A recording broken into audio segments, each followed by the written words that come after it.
Vijayawada sub జైలుకి వెళ్ళి ఒక దళిత యువకుడిని కిడ్నాప్ చేసి బెదిరించి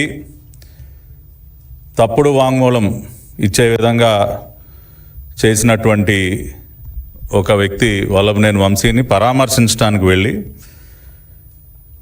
మామూలుగానే మీడియా ముందుకు వచ్చి పచ్చి అబద్ధాలు మాట్లాడారు. 5 సంవత్సరాల పాటు ఇదే విధంగా ప్రతిరోజు కూడా నిస్సిగ్గుగా అబద్ధాలాడి ప్రజల్ని మోసం చేసినందుకే మొన్న ఎన్నికల్లో ప్రజలు వాతలు పెట్టినా కూడా బుద్ధి మార్చుకోకుండా మళ్ళీ అదే విధమైనటువంటి అబద్ధాలు నా పేరు పదే పదే ప్రస్తావిస్తూ మీడియా సమావేశంలో జరిగినటువంటి ఆ రోజున ఫిబ్రవరి 20, 2023న జరిగినటువంటి సంఘటనని పూర్తిగా వక్రీకరించి లేనిపోని అవాస్తవాలన్నీ జోడించి మళ్ళీ ప్రజల్ని తప్పుదారి పట్టించేటటువంటి ప్రయత్నం చేశారు గనకే ఈ రోజున మరి గౌరవ మంత్రివర్యులు కొల్లు రవీంద్ర గారు, మా పార్టీ శాసనసభ్యులు వెంకటరావు, మేమందరం కూడా మీడియా ముందుకు వచ్చి ఆయనలాగా అబద్ధాలు వండి వార్చకుండా వీడియోగ్రాఫిక్ ఎవిడెన్స్తో ఇవాళ మీడియా ముందుకు వచ్చాం. ఇవాళ ఏం మాట్లాడుతూ ఉన్నారు జగన్మోహన్ రెడ్డి గారు? మీరు నేను అకారణంగా ఆ రోజున గన్నవరం వెళ్ళానా? సందర్భం లేకపోయినా రెచ్చగొట్టానంట. దాదాపు 200-300 మందిని వెంట పెట్టుకుని వైఎస్ఆర్సీపీ పార్టీ కార్యాలయం పైకి దాడి చేయడానికి వెళ్ళానంట. అసలు జరిగినటువంటి వాస్తవం గురించి మాట్లాడుకుంటే ఇక్కడే నా పక్కన మా పార్టీ సీనియర్ బీసీ నాయకులు దొంతు చిన్నా గారు ఉన్నారు. జగన్మోహన్ రెడ్డి గారు అరాచకాల్ని ప్రశ్నించినందుకు మా పార్టీ సీనియర్ బీసీ నాయకుడి ఇంటి పైన ఫిబ్రవరి 20వ తేదీ ఉదయం దాడి చేసి ఆయన ఇంటి బయట ఉన్నటువంటి వాహనాలని ధ్వంసం చేస్తే ఇవాళ మా పార్టీకి చెందినటువంటి ఒక బీసీ నాయకుడికి అండగా నిలబడటం కోసం గన్నవరం పోలీస్ స్టేషన్లో ఫిర్యాదు చేయడానికి వెళ్ళాం. నేను, నాతో పాటు మా పార్టీ సీనియర్ నాయకులు బీసీ నాయకులు గురుమూర్తి గారు, ప్రస్తుత గౌడ కార్పొరేషన్ చైర్మన్ గారు గురుమూర్తి గారు, మేమందరం కూడా గన్నవరం పోలీస్ స్టేషన్కి వెళ్ళాం.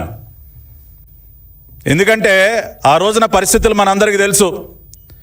జగన్మోహన్ రెడ్డి ప్రభుత్వంలో దళితులపైన, బలహీన వర్గాలపైన జరుగుతున్నటువంటి దాడులు, కిరాతకంగా వారిని హత్య చేసేటటువంటి పరిస్థితి. గన్నవరం సంఘటన జరగటానికి ముందే దాదాపు 30 మంది బీసీ నాయకుల్ని పొట్టన పెట్టుకున్నావు జగన్ రెడ్డి. ఒకళ్ళు కాదు, ఇద్దరు కాదు.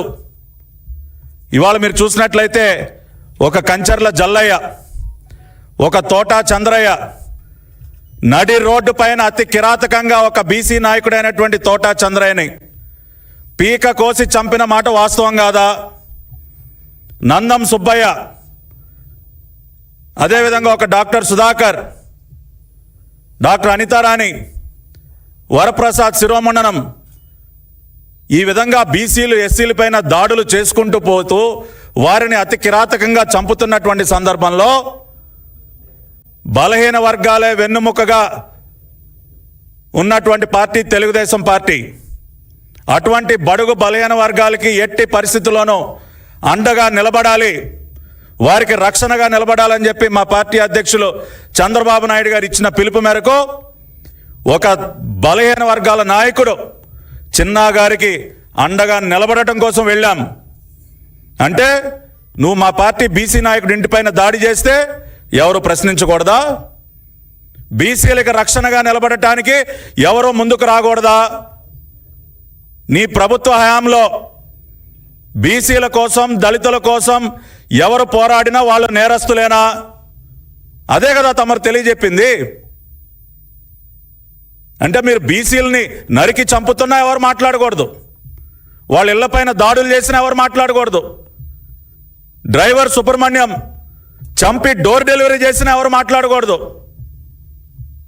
ఇన్ని చేసి ఇంకా నిస్సిగ్గుగా వాళ్ళని వేధింపులు గురి చేసినటువంటి వ్యక్తులను వెనకేసు రావడానికి వాళ్ళ తమరు జైలుకి వెళ్ళారా సార్?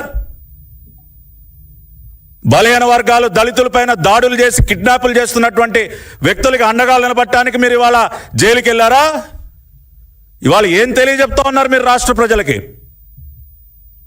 బలహీన వర్గాలపైన ఎవరు దాడి చేసినా నేను అండగా ఉంటా, దళిత బిడ్డల్ని ఎవడు కిడ్నాప్ చేసినా జగన్మోహన్ రెడ్డి అండగా నిలబడతాడన్న మెసేజ్ ఇవ్వడానికి వెళ్ళారా మీరు జైలుకి? వాళ్ళ మీరు సూటిగా జవాబు చెప్పాలి.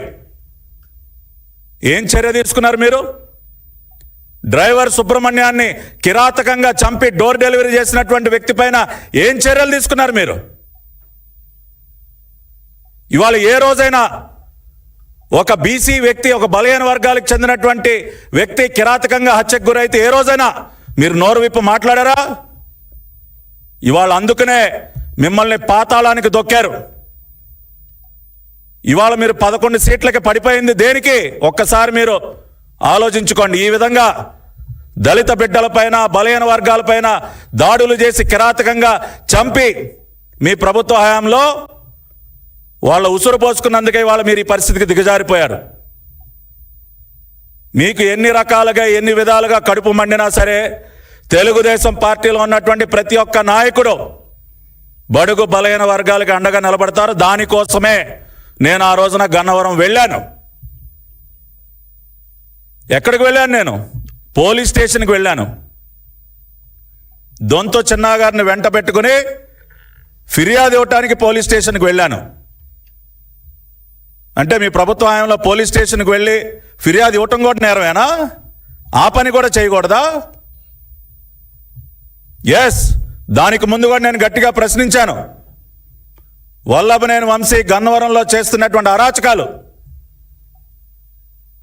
మా పార్టీ జాతీయ ప్రధాన కార్యదర్శి, ప్రస్తుత రాష్ట్ర కేబినెట్ మంత్రివర్యులు నారా లోకేష్ గారి పైన అతను అవాకులు చవాకులు పేలితే గన్నవరంలోకి ఎవడు అడుగు పెడతానో చూస్తా అని చెప్పి సవాళ్లు విసిరితే ఇవాళ ఇప్పుడే మా శాసనసభ్యులు వెంకటరావు చెప్తా ఉన్నారు. ఎటువంటి నియోజకవర్గం అండి గన్నవరం నియోజకవర్గం? ఒక పుచ్చలపల్లి సుందరయ్య గారు, ఎంతోమంది మహానుభావులు ఈ జిల్లా నుంచి, ఆ నియోజకవర్గం నుంచి ఎంతోమంది గొప్ప గొప్ప వ్యక్తులు పుట్టినటువంటి గడ్డ.